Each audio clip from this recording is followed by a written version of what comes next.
شریف جان در دیداری اول در حیات دستوی رقابت را در مقابل پهلوان ازبکستان باخت و از روی نتیجه عمومی دسته فیض است پیروز شد. به مانند خود محسنی که در دیداری اول هم ناکام گردید، از حساب جمعی نتایج دسته ها به مرحله دیگر آمدند. شریف نظریف نیز همچنین. غزلشاه دولتشاه از دسته لایحه ساز سفید پوشه که حالا ما معرفیش داریم در این مسابقه هنرنمایی دارد.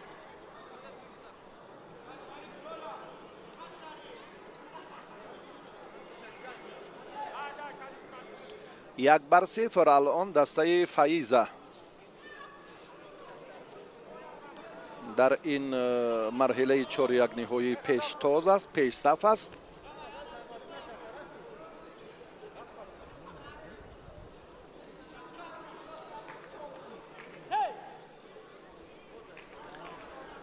تلاش دو پهلوان گران وزن تاجیکستان حالا ثمرآور هم نیست. غزلشاه دولتشاه و شریف نظریف.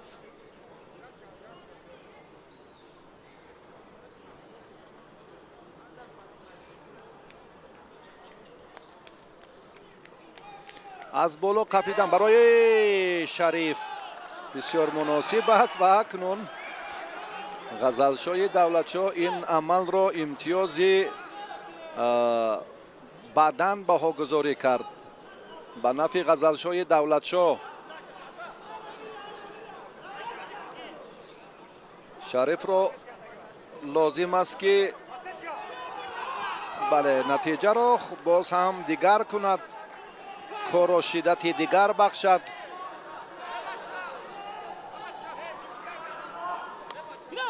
با شریف قبلا هم صحبت داشتیم، با مخلصان چی وعده میکنی؟ چیزی نگفت، همه را میدان نشان میدهد. گفتند پیشگویی نکردند که امروز من غلبه میکنم یا چی گونه رقابت ها صورت خواهند گرفت. از رفت تیاری خود هم چندان حرف نزد. آگاهی به غزلشاه دولتشاه برای کشال دادن وقتش بیکار کرده شد. دیگر باره وقتی که داوران کنجی پیشنهاد یا بهاگذاری داور مرکز رو تصدیق نمی کنند، یک آواز به این نوبت گرفته نمی شود. از همین نقطه نظر بیکار کرده شد آگاهی غزلشاه دولتشاه.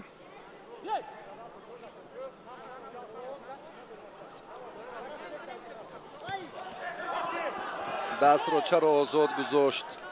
اشتباه کرد شریف، چون این خطاگی ها نابخشیدنی اند. فکر میکنم برابر قپیدن استواری آمادگی جسمانی را و مسئولیت خود را خوبتر نشان دادن لازم است. حالا دلپور است که وقت هست، نصفی وقت سپری شد.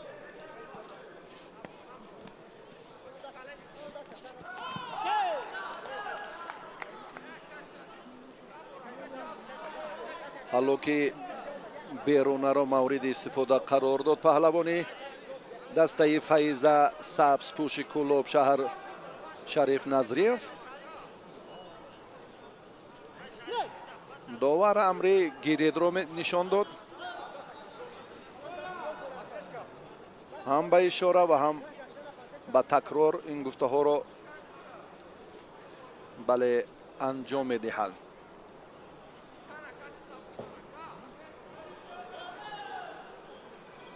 سوس گوشتین گرفته ایستادند، هر دو براسی نزدیکتر شدند در کار. گوشتین را مانند ملا رجب و مانند محمد عیسی رجب گرفتن در کار بود، یا اسکندر محمد خواجه زاده و خیراندیش. بچه های وزنشان اندکی سبکتر.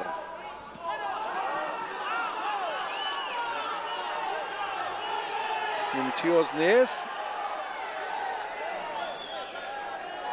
داور اشاره دارد که امتیاز نیست این حرکت شریف.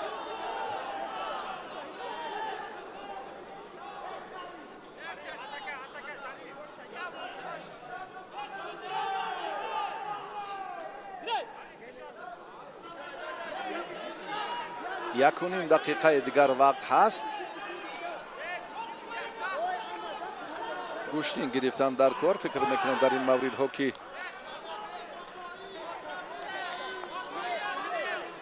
خیلی حساس هم هستند.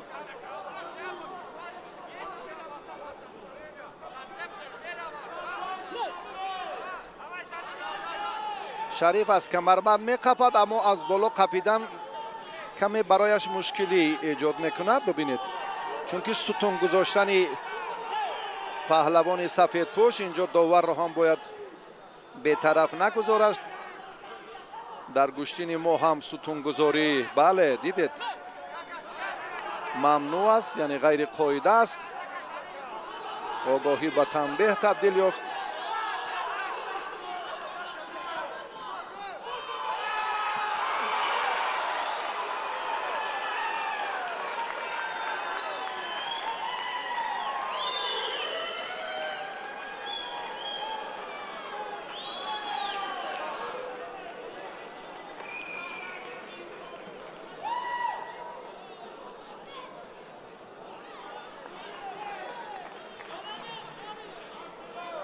در مخوی خورده نصیبی نماده کلیبی ورزشی فائزه شریف جان نظریف. شریف نظریف در این دیدار غلبه را مال خود کرد و نتیجه را اینجا هم توانست که باز هم نگاه دارد. 2-0.